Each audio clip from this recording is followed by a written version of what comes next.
This is Math 1127, Introduction to Stat and Probabilities regarding normal distribution. Now, the last session we talked about the standard normal distribution and how to basically get the value of the probability. We are pretty much going to do the same thing, but the difference is going to be we are trying to find the probability with different means and different standard deviations. Right? Before we only talk about the mean being 0 and the standard deviation being 1. Now it can be anything. So let's look at this one. Now, let me go ahead and get the calculator up. So for this thing, right, first problem, we are looking at a soft drink machine outputs a mean of 26 ounces per cup. What I usually do is I go right ahead before I do anything. Just go ahead and write mean equals 26, right? Because I know that that's going to be important for us later. The machine's output is normally distributed. So remember, they have to tell you either it's normally distributed or the distribution is bell curve shaped or the sample size is more than 30 or equal to 30 for you to use this method, right? Otherwise, the normal distribution doesn't work. So we got that. The standard deviation equals 3 ounces.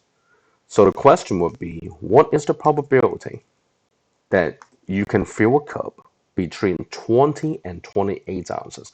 Basis the probability, and I say P, right? 20 less than X less than 28. That's how I usually write it. What is the probability between those two numbers? Now, let me use the same graph again with the normal graph.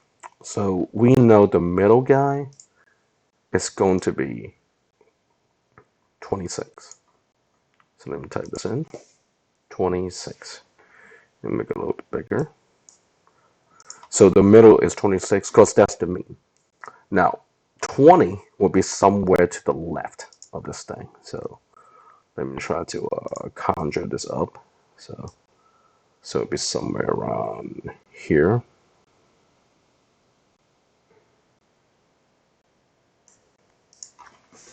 20. And why is it going this far? Because the standard deviation is 3. 26 minus 3 is 23. So that'll be 23 right in the middle. 23 minus 3 will be 20. So that'll be on the left. And let's get the other one. So this guy would be 28 would be somewhere around here. Because it's 2 more than 26, right? So somewhere around here, so 28, right? So we are essentially talking about the value, the probability, or the area under this curve between, let me see, right here, the 28 right here, and the 20. Right, so this area right here. So we want this.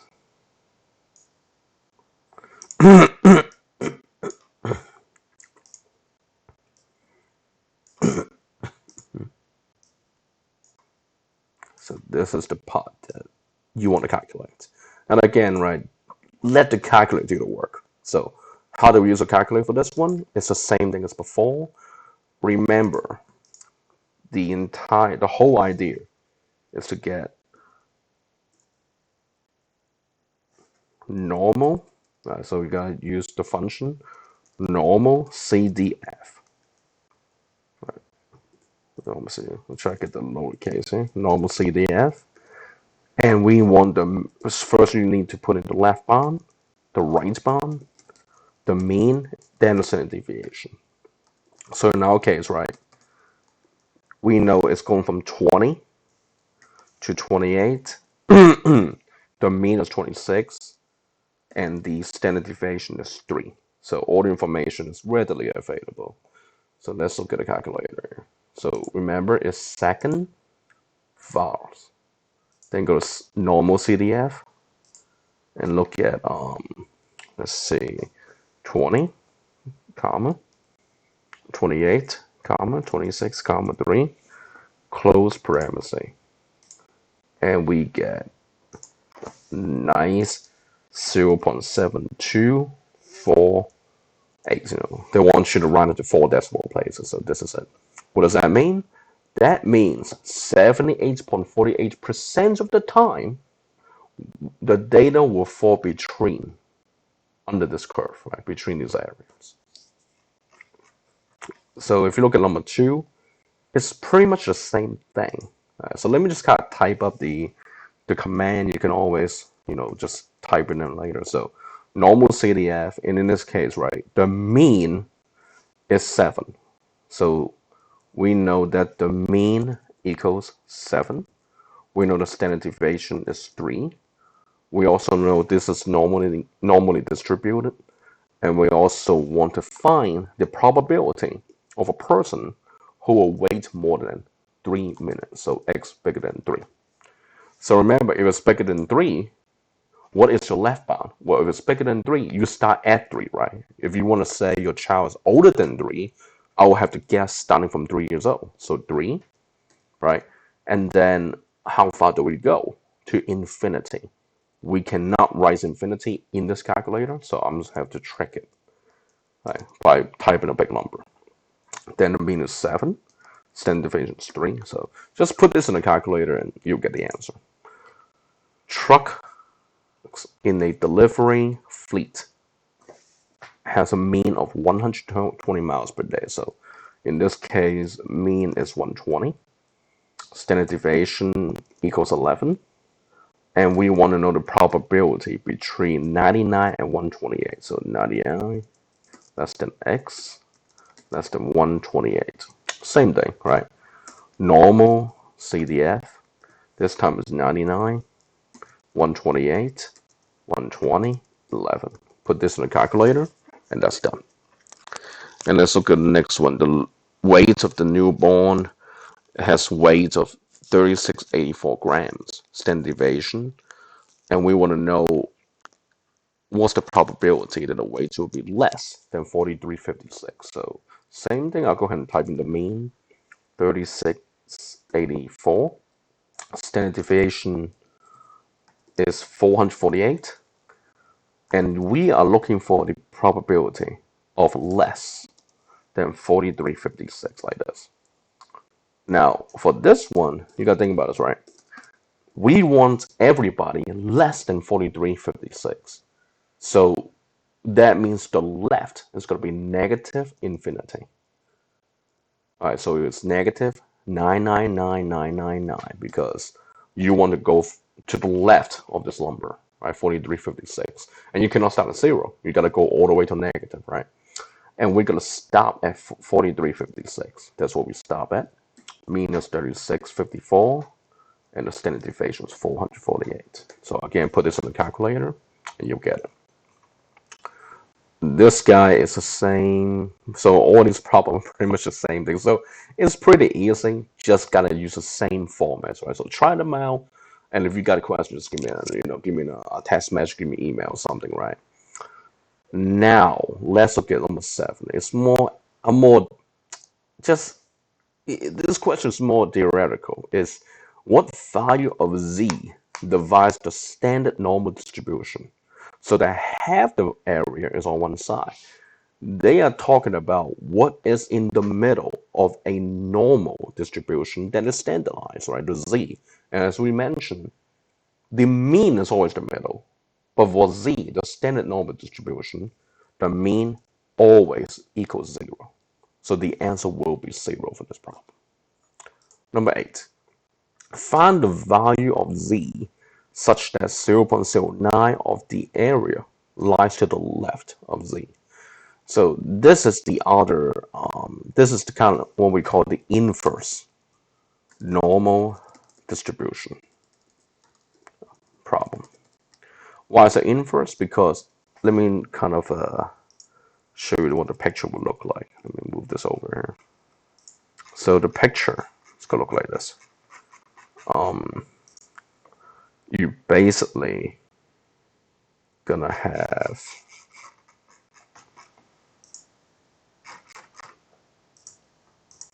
this guy here, and they're saying Get one of those boxes.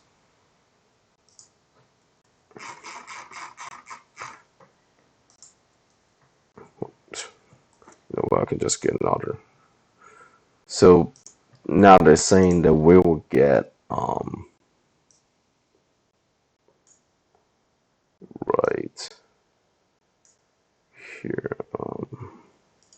Let me change that.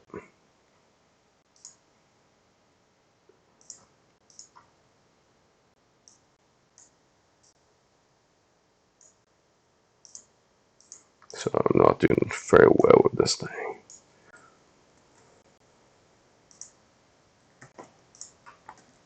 There you go. So they're saying that find the value of z such that there will be 0.09 to the left. So we are looking for a value where if you move to the left here,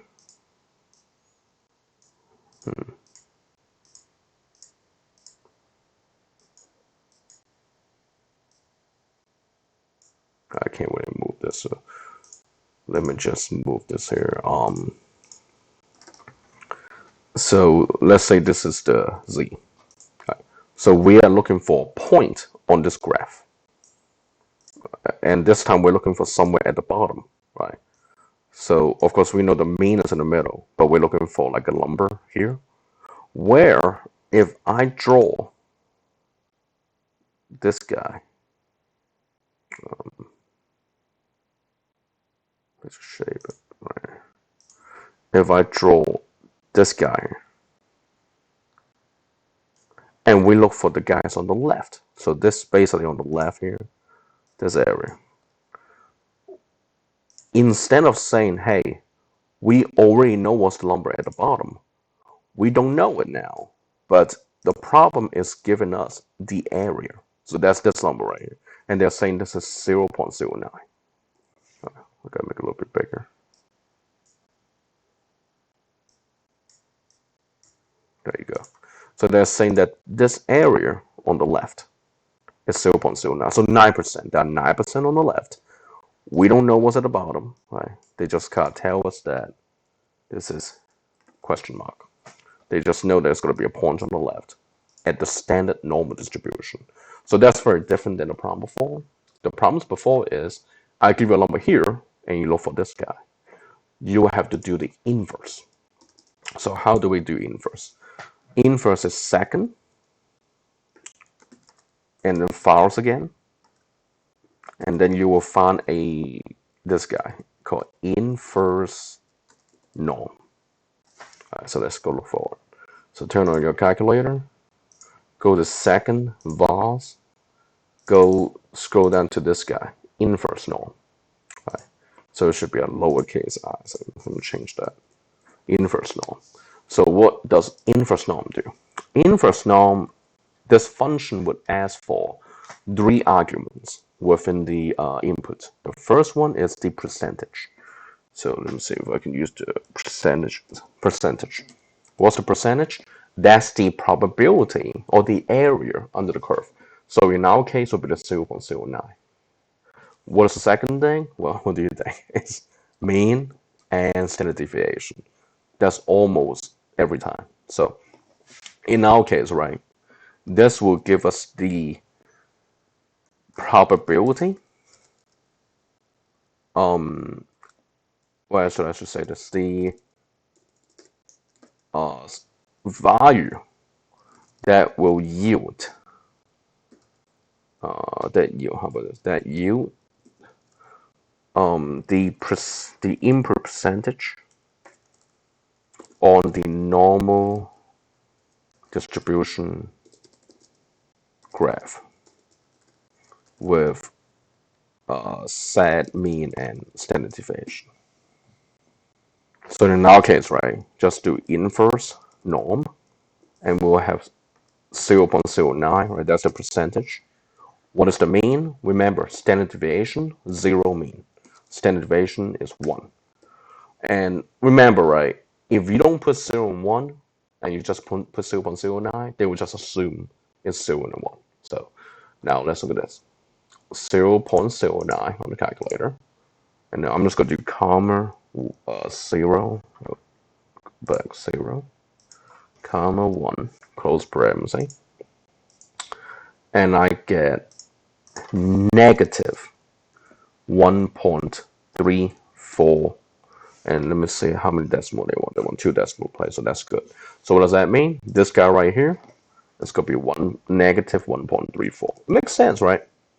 Because the reason it makes sense is because this guy is clearly going to be on the left of 0. So it's going to be a negative number.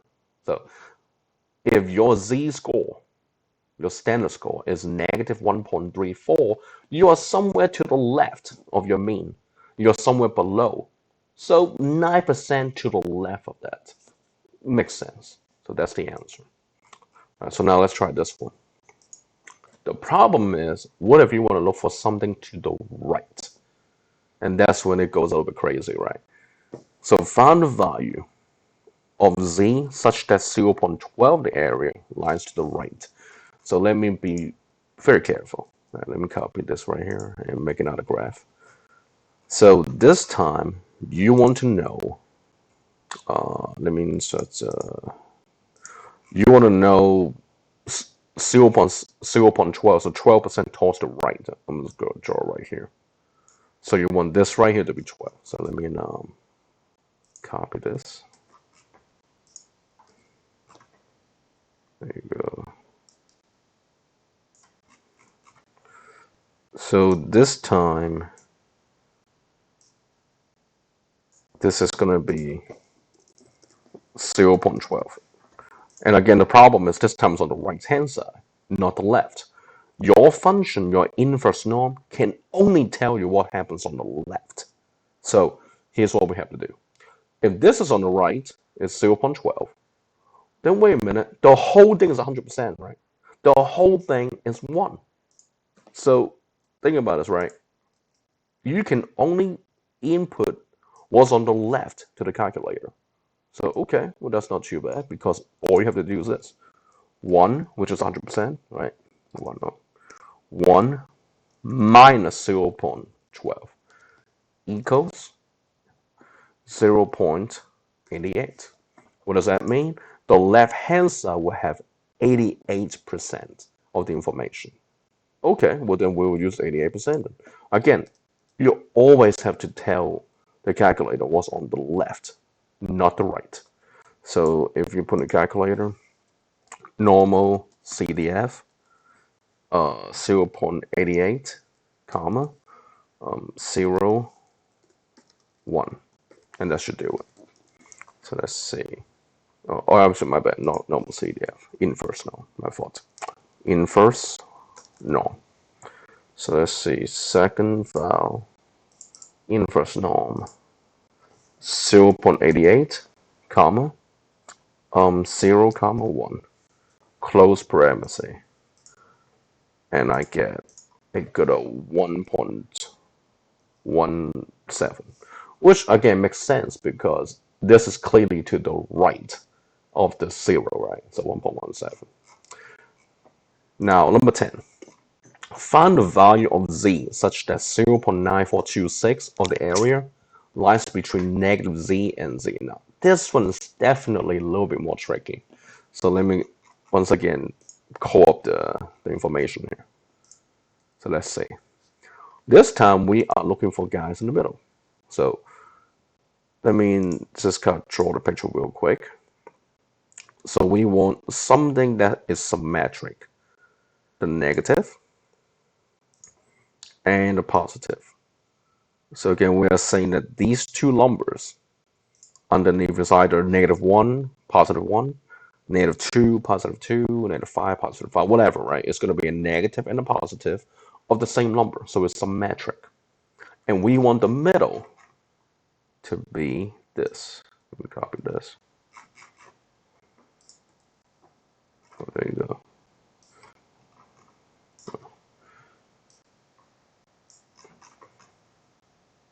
I don't know why it's so hard to copy this. So we want the middle to be 0.9426. Then you might be scratching your head and say, well, do we put this number in the calculator? No. Remember, you have to put what's on the left to the left in order to get that number. So in our case, we're looking for, let me see, we're looking for these two guys.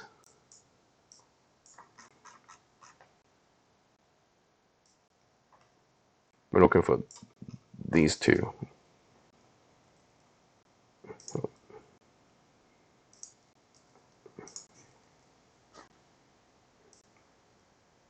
We're looking for this negative and this guy. This guy. So one's to the left, one's to the right. Should be the same number, but one's negative. So my proposal is let's find this guy first. Once you find this guy, of course, you're going to find the one on the right. The problem is what's to the left of negative z. There will be this little tiny area right here.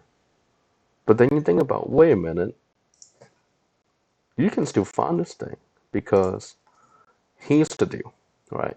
You have to look at what is left over. So if the middle has 94.26% of the data, right? If the middle is 0.9426, you can do 1 minus, right? The whole thing is 100%. So 1 minus the middle, right? 1 minus the middle guy here. Now you should get equals. And that should be, what is that? I'm just going to use calculator because I don't want to get this wrong. 0.9426. And I get 0.0574. Then you're like, well, is that the area? Not yet. 0.0574 would be the left-hand side here and the right-hand side here put together. Kind of leftovers, right? It's like you cut things in the middle, and those are the leftovers. So we need to do this. We need to divide it by 2. Divided by 2. Let me make it a little bit bigger. So let's use a calculator. Divide by 2. And I get a good old equals 0.0287. So this guy right here is, the area here is 0.0287. All right, same thing over here, right? But it's easier to go to start from the left. So let's go ahead and do that. So in our case, we just have to do this. Normal, my bad, inverse norm.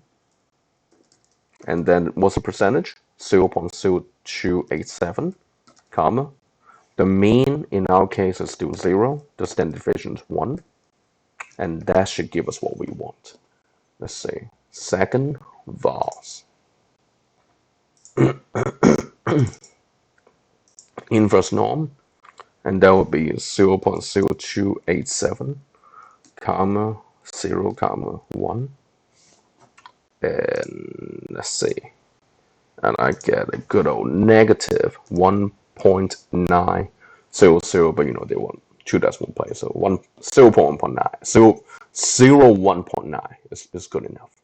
So that's on the left. Z equals 1.9, right? Because the right hand side will be 1.9. You don't have to do that one anymore. So since it's symmetric, so there's a lot to do, right? But if you have like a 2-hat problem, subtract this from 1, divide by 2, and then you can use inverse norm to find the left-hand side. Number 11 is when you have to apply the inverse norm to a practical problem. So let's see what it says. It says that suppose the writing score for SAT is normally distributed with a mean of 496. Again, I just go ahead and type it up. And we know the standard deviation is 109. All right. And we want to find the score for top 7%.